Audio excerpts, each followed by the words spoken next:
On day 36 of the journey, we found ourselves in Chicago, Illinois. We received an invitation to check out something not many people in our generation have seen or even know exists. We are going to the Chicago Museum of Holograms, which is going to be renovated. It's currently non-functional, and we are going to go help with the functioning effort. Moshe. I was wondering how to pronounce that. Daniel? Daniel. Okay. We're in the process of resurrecting the Museum of Holography, which was opened up in about 1974 by Lauren and Bob Billings.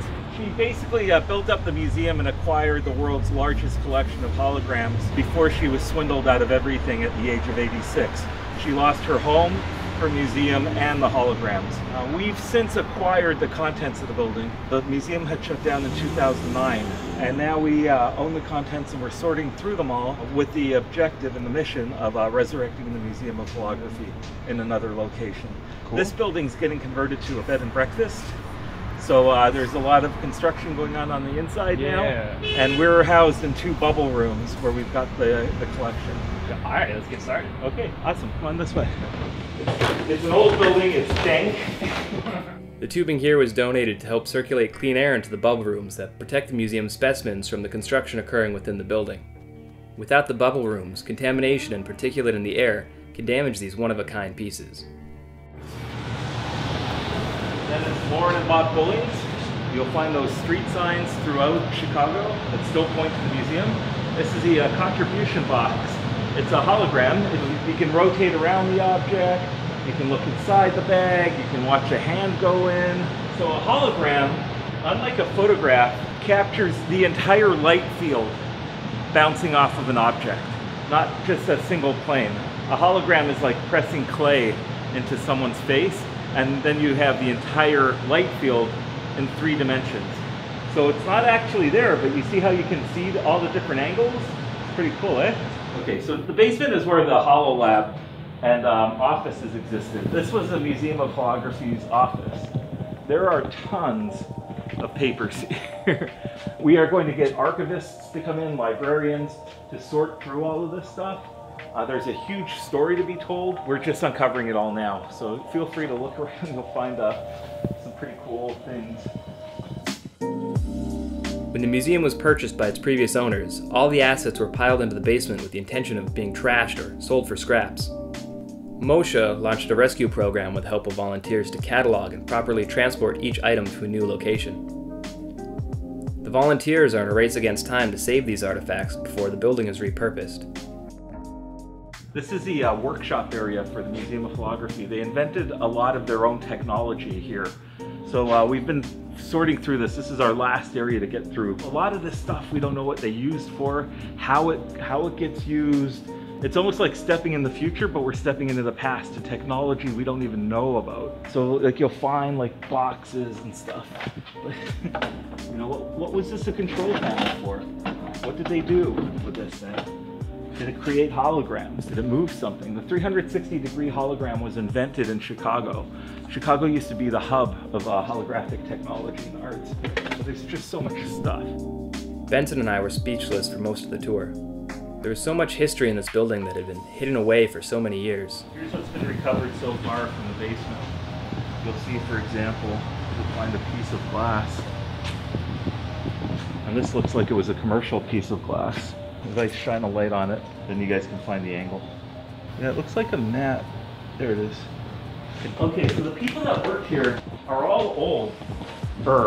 It's a race against time. We have a holo expert. He worked here for 2.5 years as director of education, but was never allowed to go in the labs. So now I'm trying to track down people that actually have been in the labs and understand the equipment and can help us get it booted up. Because one of the things I'd like to do, we're calling it the final hologram. So get ready to have your minds blown. Watch your step.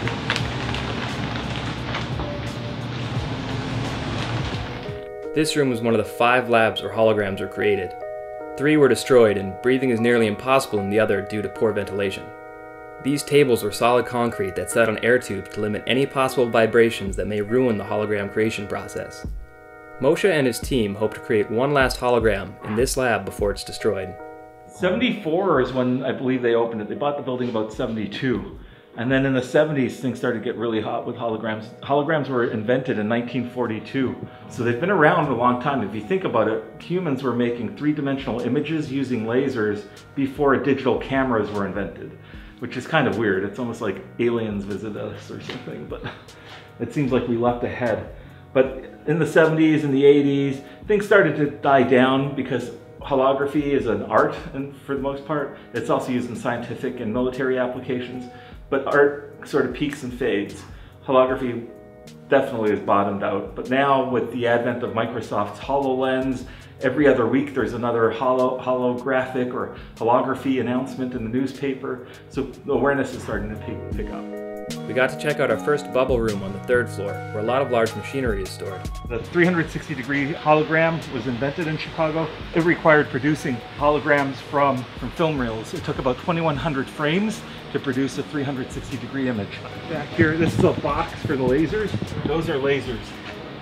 Those are the lasers that were in that the HoloLens. Yeah, power, and then it's got cooling. So this is a laser cooler. It chills down water and runs it at a certain gallons per minute to keep the laser cool enough. These lasers can shoot a beam of light to the moon and back. This is for the 360-degree hologram. I don't know how he's doing it before, but it rotated the film by 1 frame. It's completely custom built. This is really cool. As far as we know, this will be the only museum of holography left in the world. Some of the stuff may be the only stuff in the world. Downstairs is where most of the smaller pieces are kept. It's amazing to see history being uncovered before our very eyes. This experience is one we definitely won't forget.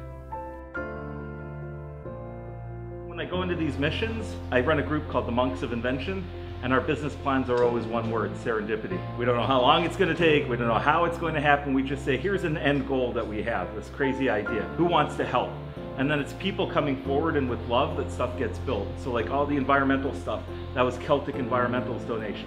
People moving all the stuff from 18,000 square feet, all volunteers. We don't have a budget, it's just as things play out. We could get a donation of space tomorrow and end up being somewhere tomorrow and open.